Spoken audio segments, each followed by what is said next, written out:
One of the hardest decisions you will ever make is walking away from someone you still love. Not because the love disappeared, but because somewhere along the way, you did. You know, people often assume that when someone leaves a relationship, it's because they stopped caring. Sometimes that's true. But sometimes the person walking away still loves deeply. They're just tired of abandoning themselves to keep someone else comfortable.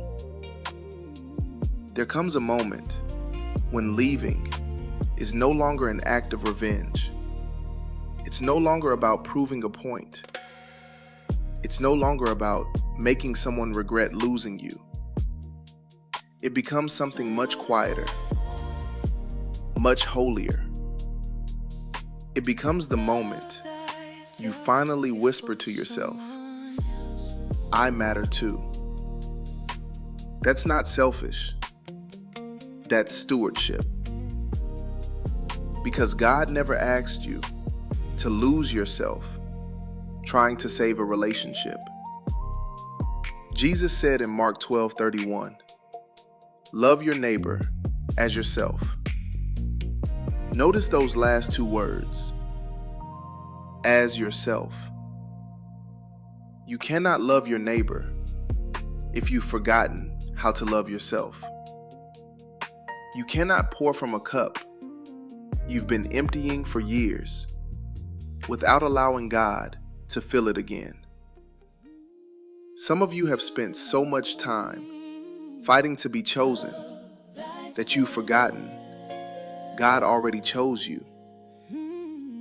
You kept ready lowering your standards, raising your tolerance, and silencing your needs, hoping your sacrifice would finally earn the love you were freely giving away.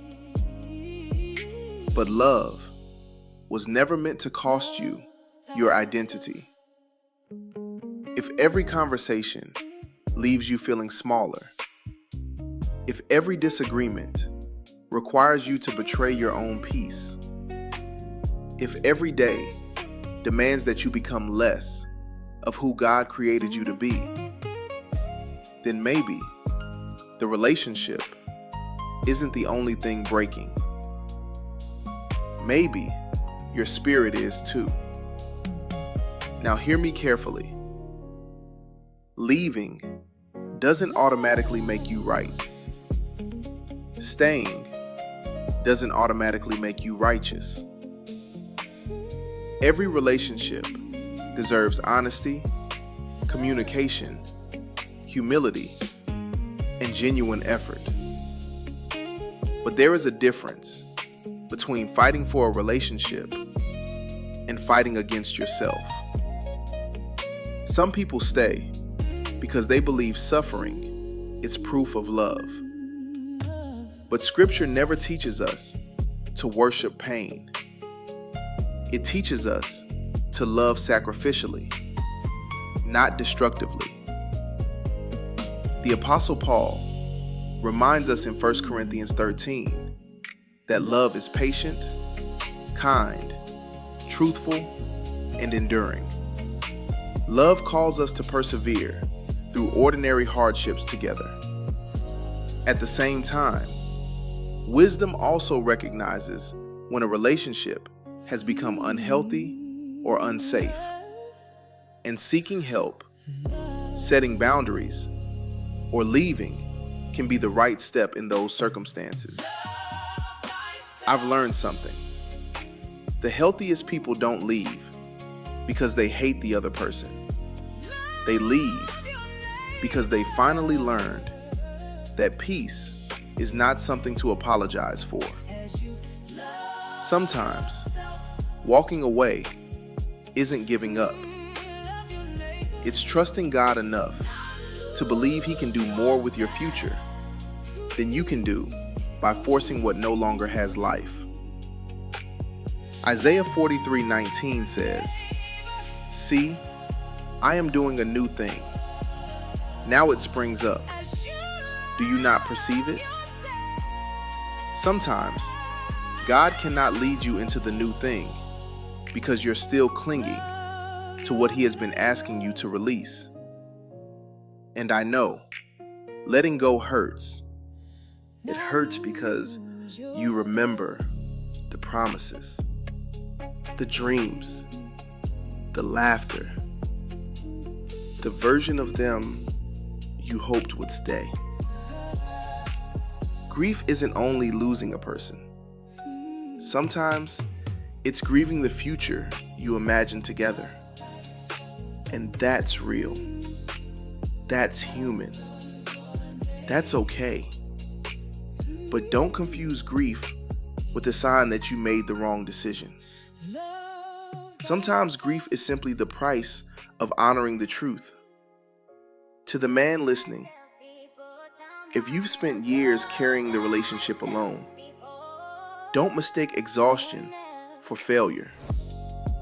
To the woman listening, if you've spent years shrinking yourself, hoping someone else would finally see your worth, remember this: your value was never determined by someone's inability to recognize it. You are not difficult to love because someone failed to love you well. And for all of us, remember this: choosing yourself is not choosing selfishness when it means choosing healing. Because healed people love differently. They don't manipulate. They don't control. They don't beg for breadcrumbs when God has called them to a table. One day, you'll stop asking, "Why did I have to lose them?" And you'll begin asking, "What did God preserve in me by helping me let go?" That's when healing begins. That's when freedom begins. That's when your heart stops surviving and starts living again. Choose peace. Choose truth. Choose healing. And when necessary, have the courage to choose the person God entrusted you to steward. You. Leaving isn't always about giving up on someone else.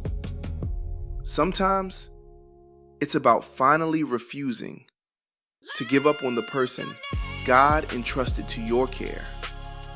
You. Healing begins the moment you stop confusing self-abandonment with love. I'm Mr. Overall, and this is What's to It. Tap in with me next time. Let those who have ears hear.